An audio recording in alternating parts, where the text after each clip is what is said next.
Hey, have you ever wondered how graduate recruiters view interviews, how they're organised and what they really look for? Well, you've come to the right place. In this episode I speak to two leading graduate recruiters and people specialists, Lindsey Rowe, Chief of Staff, COO and Head of People and Programs at Global Software Specialist SAP, and Michelle Ruddle, Recruitment Marketing Manager at leading international law firm Hogan Lovells.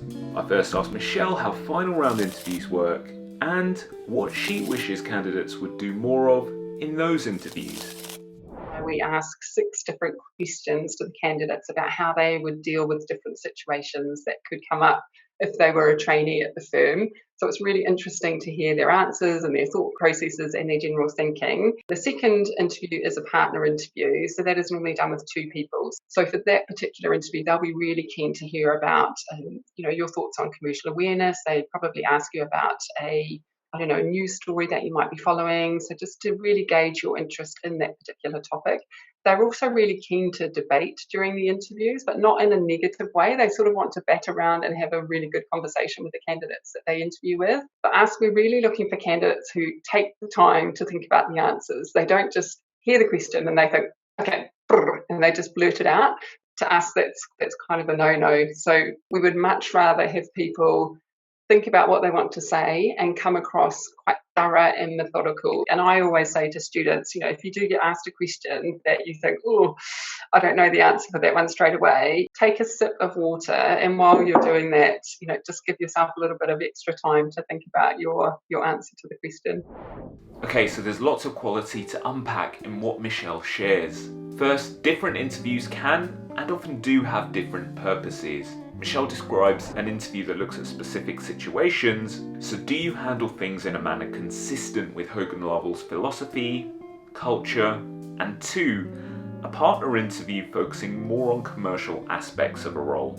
Whatever type of graduate interview you're likely going to have, you'll typically be told what the nature of that is. And if you're not told, you can definitely ask.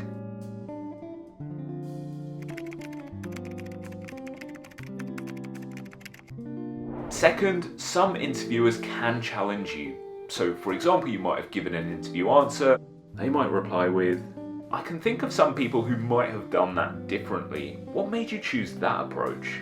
It might feel confrontational, but this is a really good sign. It means they want to get to know how you think a little bit better. So lean into that and follow their lead.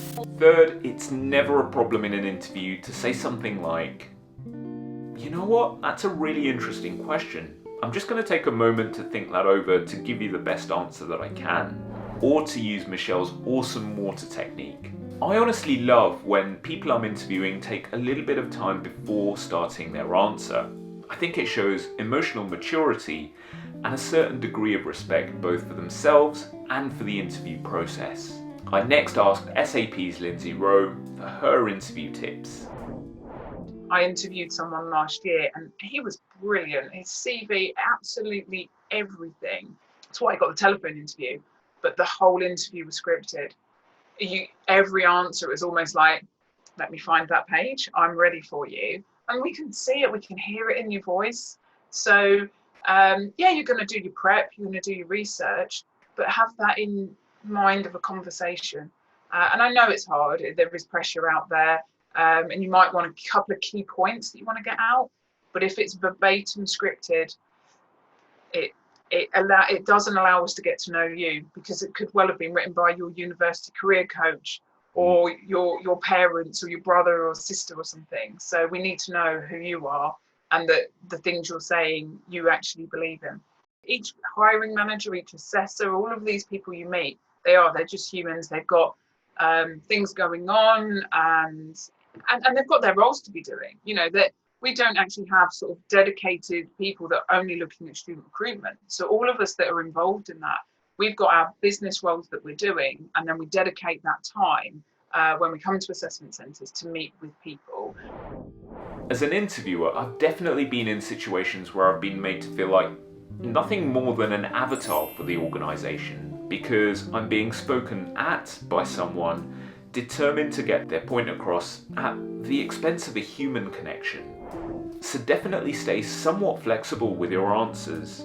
perhaps remembering 3 bullet points per broad question theme so that you remain agile and responsive to the nuances of the specific question asked. In the pop-out banner above me, I linked to a video focused on how to optimize interview preparation so that you get both the agility and the detail to build brilliant interview answers every time. Definitely worth checking that out. So that's it for this episode. I want to extend my thanks to both Michelle and Lindsey. And remember, if you have any questions about anything you've heard in this video, or you have more comments or questions generally around interviews, leave a comment down below or email through to me at careers.marketing@ucl.ac.uk. That's it from me for this week. I'll catch you next time.